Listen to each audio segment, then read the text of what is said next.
have a quorum, so y'all join me in a moment of prayer. I'll be honored. Thank you. Father God, I thank you so much for what you do and how you have used each and every person here, God, to represent the citizens and the students and the teachers and the faculty.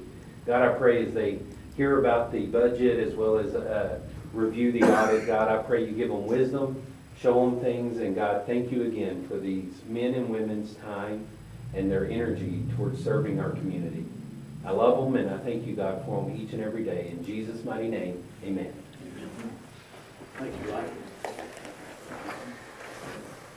It's moved. Oh, there it is. I was looking over there like, it's gone. I pledge allegiance to the flag of the United States of America and to the republic for which it stands, one nation, under God, indivisible, with liberty and justice for all. Honor the Texas flag. I pledge allegiance to thee, Texas, one state, under God, one and indivisible. No. Everybody signed up? Everybody- All right, we'll move on to new business regular agenda. We have discussed possible action on budget amendments. So after we kind of looked at, GASB passed 103, which talks about people who leave the district that have leave. You have to kind of guess if are they going to use them, are they not going to use them? And so that affects the audit. Mark has a guy who does it, or takes all of our information, puts it in there, and then gives him a number. And when that happened, it messed up some of our function items, and so we're having to amend for the TRS recalculation in the campus administrators, the guidance counseling, co-curricular activities, and student transportation. And that's what those budget amendments are, so they won't be overdrawn. So 25,000. Yeah, but they had to be in there, because he made these adjustments to correct some things, and, it just moves some stuff around and puts some functions over budget, and so, in order to fix them, you have to get the board to approve it. And so, and I don't wanna have to write a paragraph in here that the board failed to amend their budget properly throughout the year and stuff like that. It's a finding, I don't wanna do that. So this is the fix. And honestly, it is my fault because I didn't know, like, whenever we do the TRS on behalf, it goes into one account, and I guess Richard kind of went in and would move them. And I didn't know that. That was something that I didn't know, being my first time. But I know now, and so next year, hopefully we don't have this problem, and we'll have the money moved out of the proper accounts to cover where they need to be. So on this sheet, which column is it actually? It's the August 29th, Okay. the 200 for the campus administrators, 1,600 for guidance counselors. We just had to backdate it. That's, yeah, okay, I got you. I understand. Does anybody have any questions? Not? Do I have a motion? I make a motion to approve the budget amendments as presented. Motion by Stacy, do I have a second? Second. Second by Josh, all in favor? All in favor, motion passes. Okay, next item. Discuss and possible action on 2025 annual financial report. Thank you. And I appreciate y'all, making this call meeting. This is one of those kind of asterisk years, and then, TEA has a new submission, and what's it called, 2.0, and the first day that any school district could submit it to TEA is today. So they extended the deadline for all schools in Texas to February the 27th, even the June 30th schools. And so I'm in contact with the lady that runs my program, that does my audits, and she's in touch with Paul Moreno at TEA. And they've been sending some test schools in there, so there's probably been, some of them been submitted today. But anyway, it held us back doing our audit. And then the guy that does my pension information and the GASB 101 for the compensated absences deal, he does about 60 some odd schools, and he's just a guru, and he developed these programs and whatever to get us the calculations for it. And part of it's waiting on him. You know, I'm kind of dependent on him. He's got some expertise that I don't have, and so I just do it and charges me for it and whatever. So I'll plug it into the system and go on. But there are some things that I physically couldn't get it done until just now. So anyway, if y'all will turn your report to page 3, this is the particular board. And let's see if you'll entertain a motion to approve the audit in the presentation. I've got a sheet here for you to sign that I can put my copy to send to the PEA. And pages 4 and 5. This is the City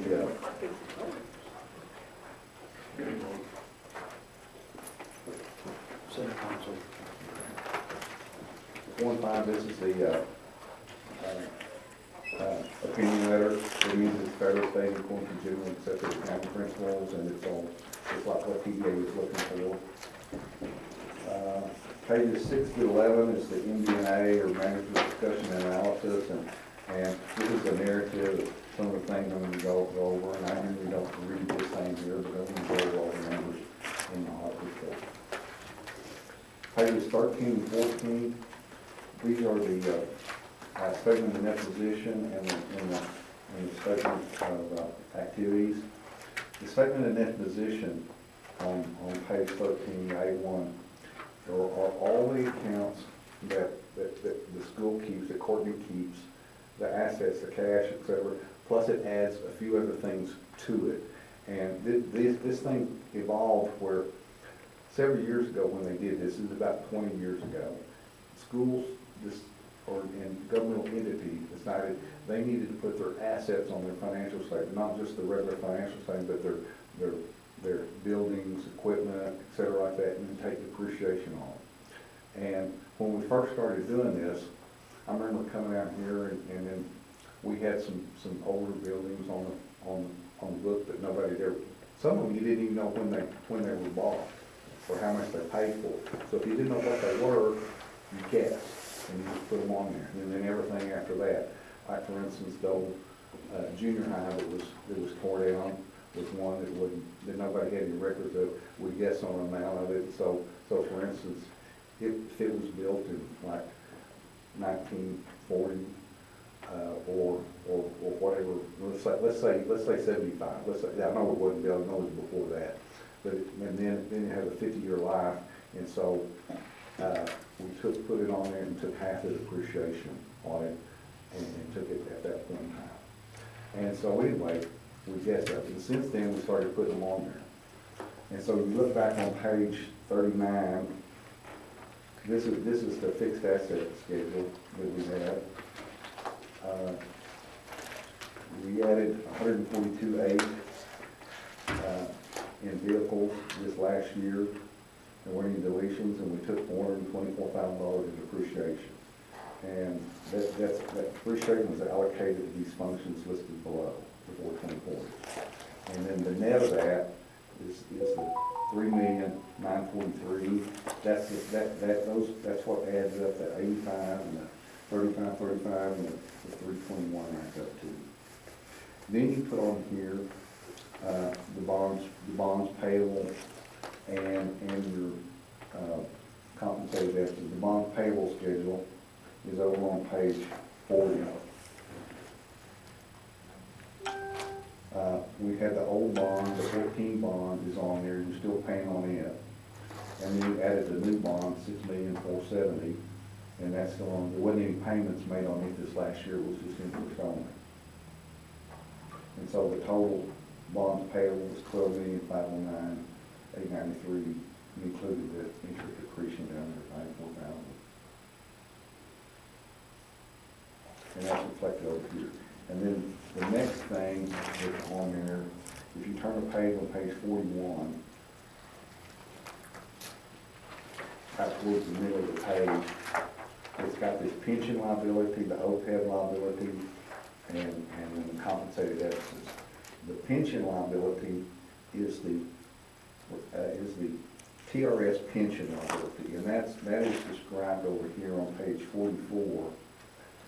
And they estimate that TRS pension is $271 billion and some change. And they have assets of $210 billion. And so they have a net deficit of $61 billion. And so that deficit is required to be spread out through every school district in the state of Texas, and every school district's got to pick up their pro rata share of that. And so if you look back on page 13, Sanford Frisch's pro rata share of that is right in the middle of the page, is $2,264,202. And when we first started doing this, the gap was a little bit larger. And then TRS decided that they started increasing the contribution rate. It was like first 6.8, now it's up to 8.25% to get from every employee that goes into TRS. And so if a teacher is like, has 40 years of service, they times their year times 2.3, that'll give you about 92%. And so that means that if they work any more past that, they're working for really nothing. They're not gaining anything for TRS. And so you really pull it, because the 100% minus the 8.25, which is 91.75, is 92. It fully matches you out. So you're probably not going to have anybody work past 40 years. And so they've been increasing that contribution. The next one on there is this net OPEB liability, and that is on page 48.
Page 41 at the bottom. It says compensated absences.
total net position is a negative 2,996. It's almost a million. And so you'll probably get a letter from TEA saying that that's, you're underwater right over here. And they send that out, but look above, what comes off of it, when you take your pension liability and that OPEB liability, that's 3.8 million. So that's what gets you underwater. Those are the things that get you underwater. It's not anything that you did wrong or whatever like that, but if you don't have a healthy enough fund balance or whatever, it has a negative amount there, because it pulls it under. But TEA will send a letter sometime after the audit goes in, saying that we know that your net total net position was a negative number, and we encourage you to try to work to get that to be positive. There's nothing you can do, except do what you do, but they'll send you a letter. Then on page 14, this is the statement of activities. The first amount of the expenses, these are all the expenses that Courtney keeps, plus it's got some depreciation in it, it's got some pension expenses, and it's got some of those compensated absences expenses in it. So the total expenses were $13,434,000, and then it's got the revenue, and then so your net change over here on page 14, that was minus $875,000. And then we had what we call a prior period adjustment. That was to put that compensated absences beginning balance on the financial statements. That's that 336 that we showed you on the other page with the bond schedule. That had to be put on there so it reduces the net position 336. It's like restated for the prior year. And there's a footnote later on in the audit report. Then on page 15 and 16, these are the governmental funds, and these are the actual books that the district keeps.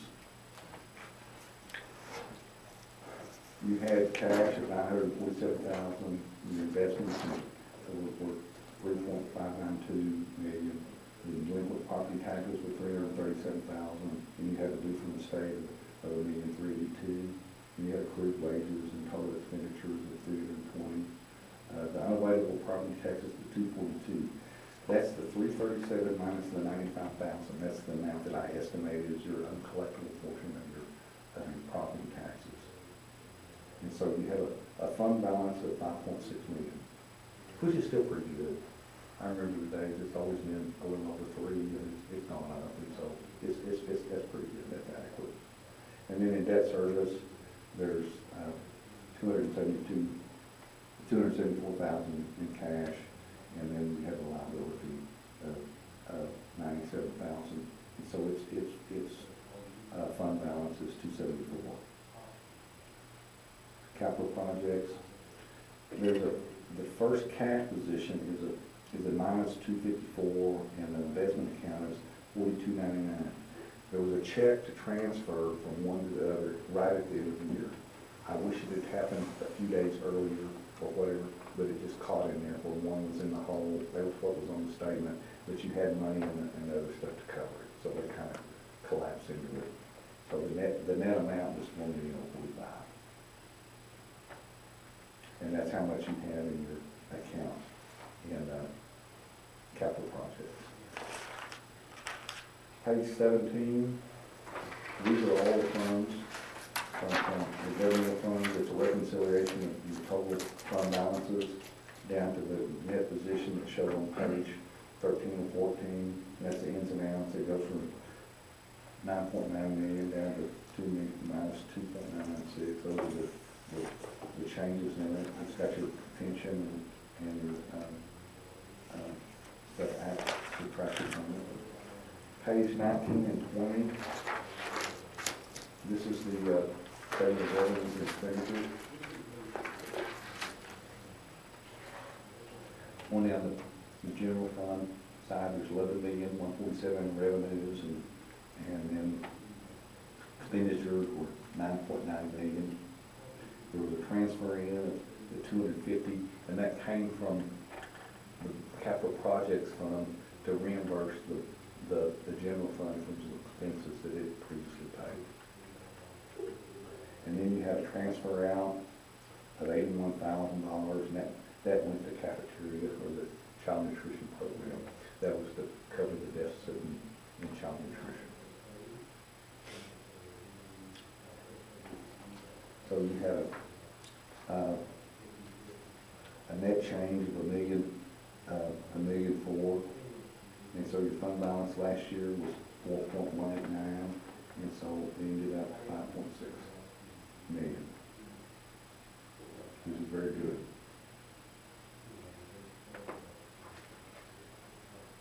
Debt service collected 818,000, and you spent 811, so it had a net increase of $7,000. So it went from 267 to 274. Capital projects had just some interest earnings. You paid your bond payments on it, and so then they had a new bond that was issued. It was $6.4 million that come in there, and it had a transfer out of 250. So there's $4,045,000 left in the capital projects. This all as of August 31st. Any questions on any of that?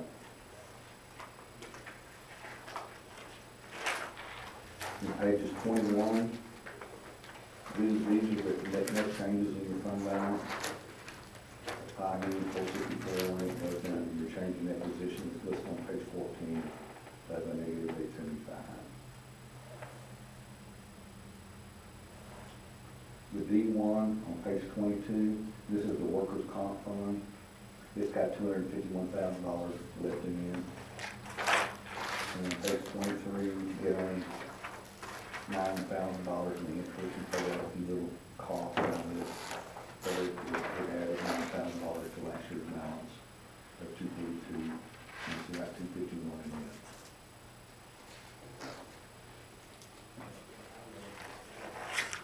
Then page 25, this is the custodial fund, this is student food.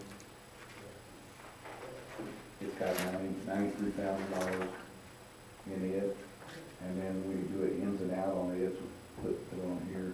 Took in $147,000, then $146,000, we added about $1,200 to it from the year before, so you got $93,515.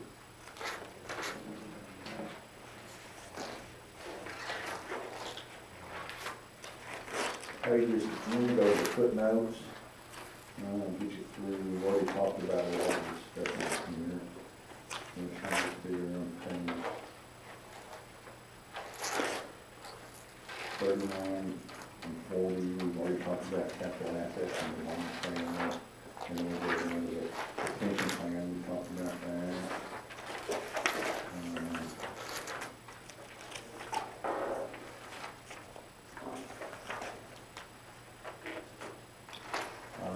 Now on page 53, healthcare coverage, the district contributes $325 a month to healthcare. There's no stars, the student health that would contribute into that. Deferred inflows, that's the deferred income for the tax revenue from general fund and debt service fund. Those are the taxes we expect you to collect in future years. Your shared service arrangement, which you contributed to in Walker, it's paid $242,000. You have a due from the state of $1,382,000. Then your local revenue at the bottom, page 54, is in there, and that is the general fund is primarily tax revenue and some interest income. It's an athletic revenue number. If you look on page 19 at the top, that same number right there at the top on that.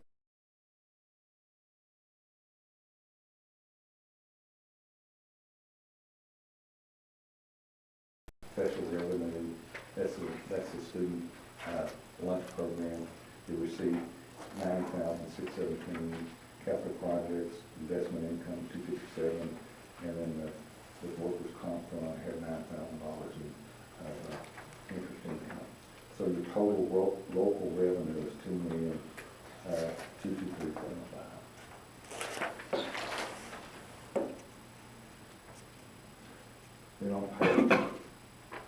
55, there's a footnote on the compensated absences and accounting change. That 336,000 beginning compensated absence number adds to the last year's 1,785,000, and so they just restated the beginning number on page 14. Page 58 is the schedule of expenditures and changes in fund balance. And what we do right here is make sure that we know the budget, and so we did that.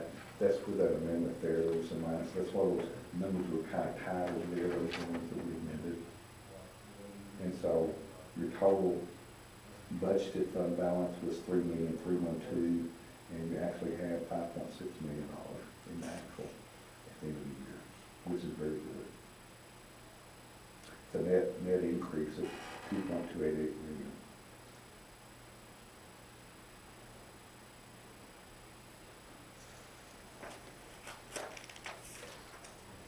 The next few pages have to do with pension liability and the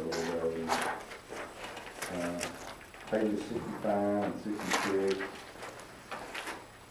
These are the special revenue funds, and Courtney did a great job on these cleaning these up, where there's not any cash left in them, there's balance in them, and that's the only one's got something is cafeteria, and it's got $8,900, but it has $8,900 in accrued payroll that goes to the cafeteria. So those were all real clean. I was really impressed with that. 67 and 68, these are the other special revenue funds, and these are just like what they're supposed to be. Like in 211, they received $103,000, spent $103,000. And then in 240, it's over there, the National School for Excellence Lunch Program, it received, had $399,000 in income and $481,000 in expenditures. So it had a net deficit of $81,000, and that $81,975 come over from the general fund to offset the deficit.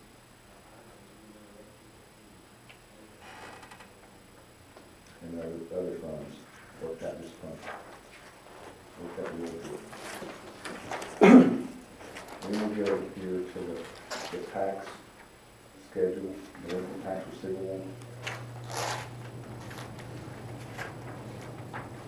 You see the current year tax rate on page 71 is 7.478 cents, and debt service was 4.649. It had an assessed valuation of $129 million. The levy was $1,567,000. You can see the collection bill here. And then your total BTR of $454,000. That's the same number. So here on page 15 and 16, where it says 451 and 438, there's 337 is in general fund and 116,000 is in debt service. So that's a good idea of what it is. And then out of that 454, I estimated that 95,000 in general fund and 19,000 in debt service, so there's 114,000 I estimated was from that collector. So what you actually think you will see out of that 454 is about $340,000.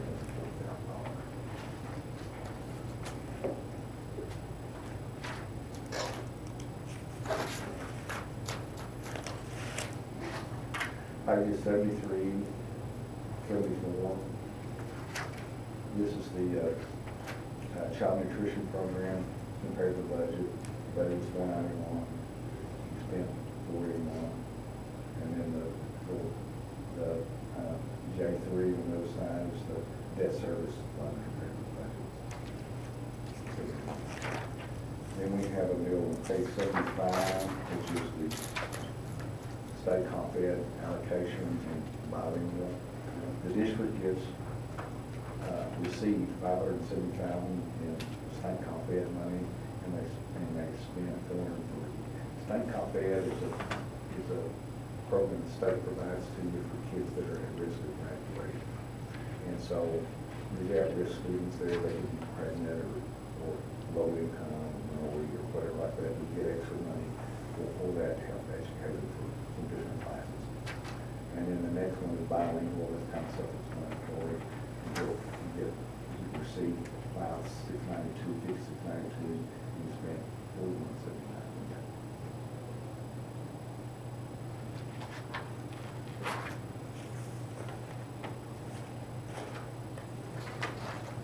Then we go on to pages 78 and 79. This is the report on income control.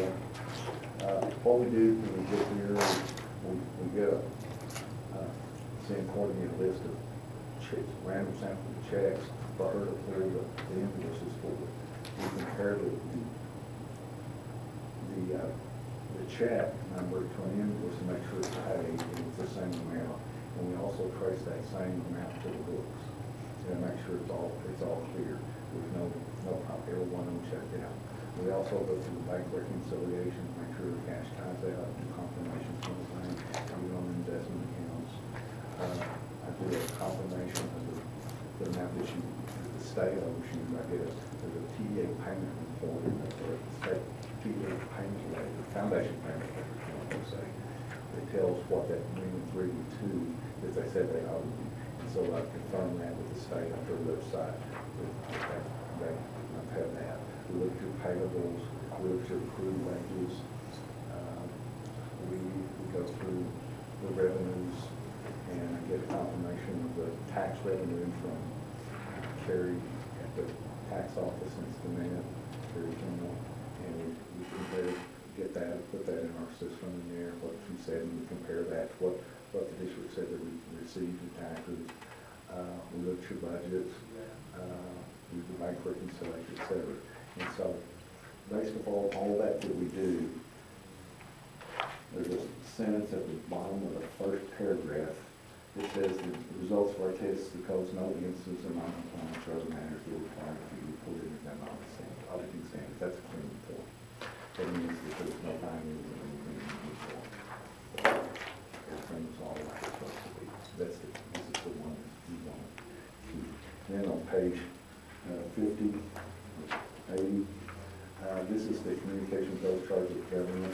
And this just means that we've been having disagreements with management or doing our audit. They complied. They gave us everything we asked for, and we didn't have any disagreements over county policies or something like that. Anybody got any questions about anything?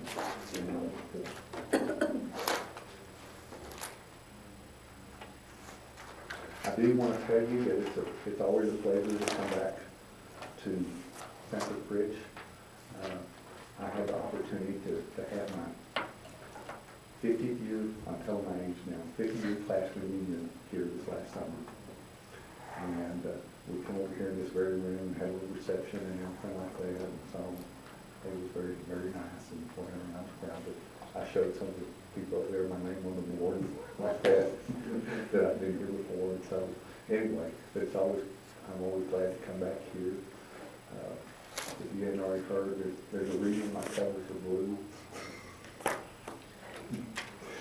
And so anyway, I want to tell you thank you for having me every year, and I always appreciate being here. Anybody got any questions about anything? Anything? I know it's a lot to take in. It is. It's a lot. You can study it.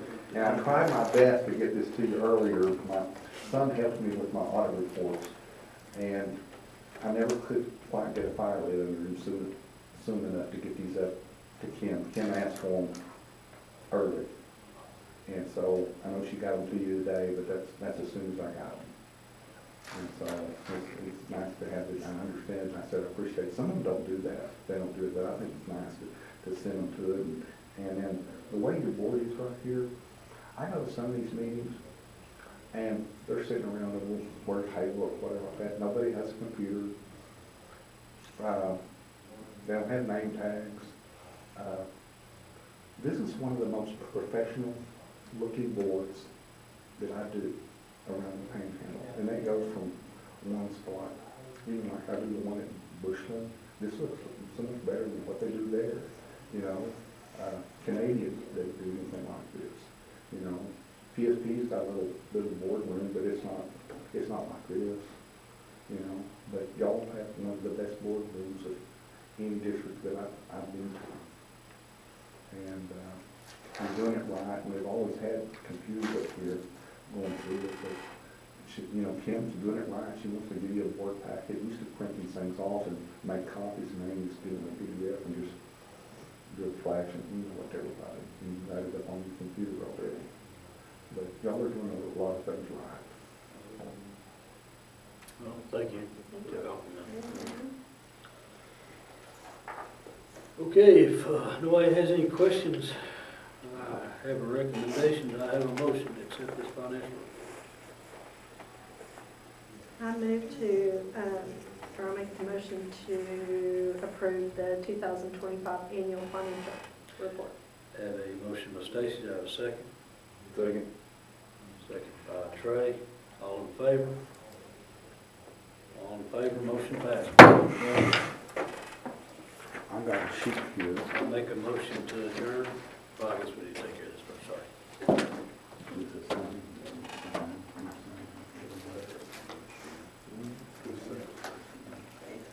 Doug's not here, so let Stacy. Well, someone needs to respond to mine. Yeah, Stacy. Thank you, okay.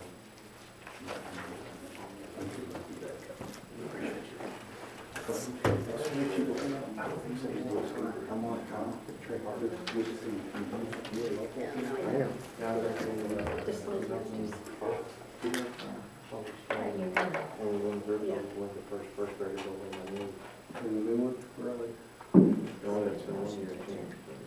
Motion to adjourn now.